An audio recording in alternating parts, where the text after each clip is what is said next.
we have a climate spotlight between Bloomberg New Economy Forum editorial director Andrew Browne and Zhenhua, special advisor on climate change affairs at the Chinese Ministry of Ecology and Environment. He's also president of the Institute of Climate Change and Sustainable Development at Zhenhua University. Their focus, understanding China's commitment to carbon neutrality by 2060.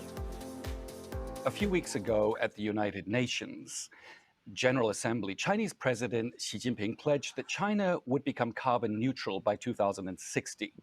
The announcement is a potential game changer in the struggle against climate change, although it raises a number of important questions. Chief among them, will the world's largest carbon emitter really turn away from coal? Joining me now is the man who for years led China's efforts to combat climate change.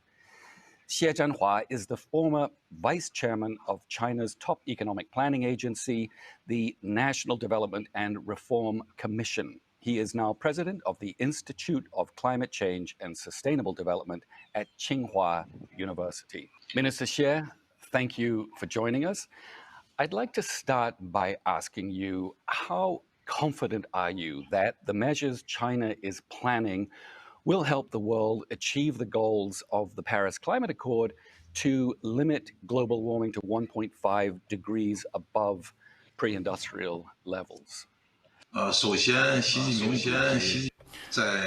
of all, President Xi Jinping announced at the 75th session of the UN General Assembly that China will become carbon neutral by 2060. It should be said that China's proposal of this target is a major contribution to the global climate governance process. And why do we say that? As you said, and I said just now, China is now a major emitter of carbon dioxide. Even though some countries in the world have proposed carbon neutrality by 2050, but that will not be enough globally to meet the global goal of 2 degrees or even 1.5 degrees. So China's entry accelerated or will accelerate the process. This target is based on China's long-term economic and social development plan.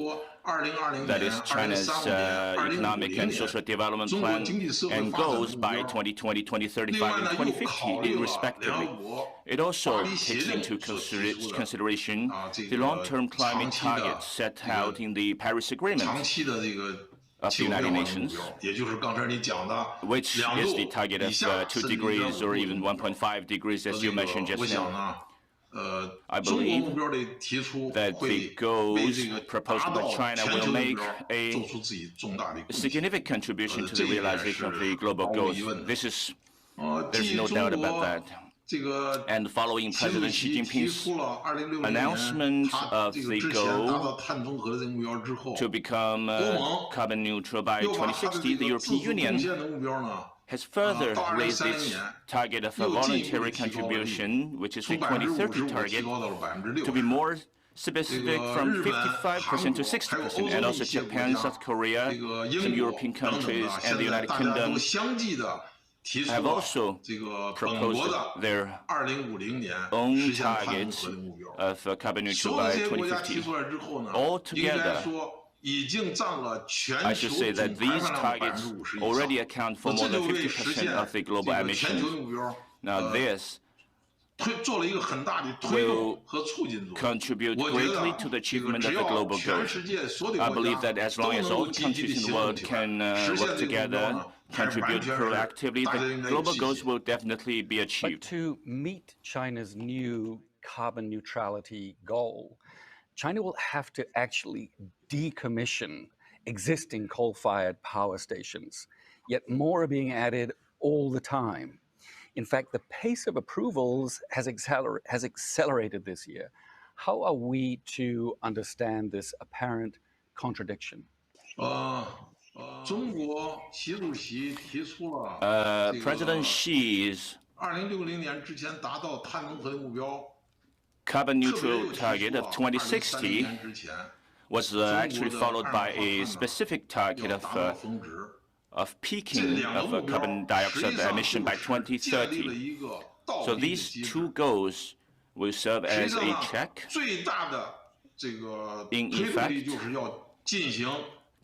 to accelerate the transformation of our energy. How do you explain the fact that from January the 1st to June the 15th of this year, China permitted 17 gigawatts of new coal-fired capacity for construction, which was more than the amount permitted for the whole of 2018 and 19 put together, which was 12 gigawatts.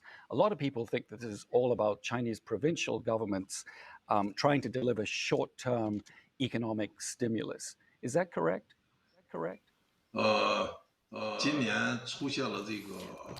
This year, we witnessed the outbreak of the COVID-19 epidemic, and which caused great losses to the economies of all the regions in China. I believe now everyone is busy with the local economic recovery, so some new power plants are being considered or planned, as you have observed, but so far they have not been built. While you have witnessed that some new power plants are being approved or are to be built, we have also been and we are also working to phase out the older or obsolete power plants, the ones with the higher emissions. Do you know that since 2005, China has actually tidied out many power plants? Do you know the number? We have tidied out over 100 million kilowatts of thermal power plants. And after many of these old high emission and old plants have been eliminated, the new plants have been built to meet production needs. And these new plants have ultra-low emission standards because they employ advanced technology. Even so, I believe these conditions are only temporary, and I believe that as China's chief climate negotiator, you were a key figure in narrowing differences with the United States that allowed the Paris Climate Accords to go ahead. What are the prospects for US-China cooperation on climate in the future? Where do you see common ground?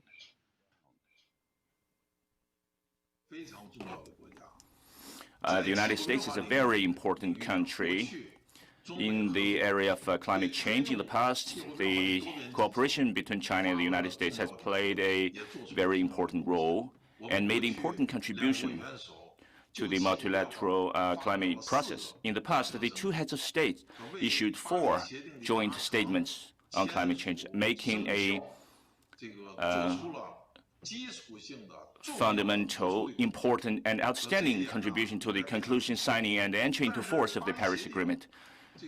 That is a very important point. But, however, when the Paris Agreement came into force, the United States withdrew from it and left us and all the other countries around the world disappointed. Now, even though the U.S. withdrew at the federal government level, China and the United States maintained cooperation among provincial governments, enterprises, and think tanks. And even the American negotiation teams are maintaining close communication with the Chinese negotiation teams.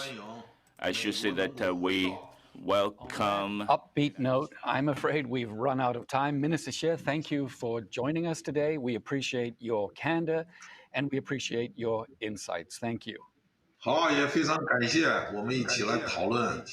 Thank you very much.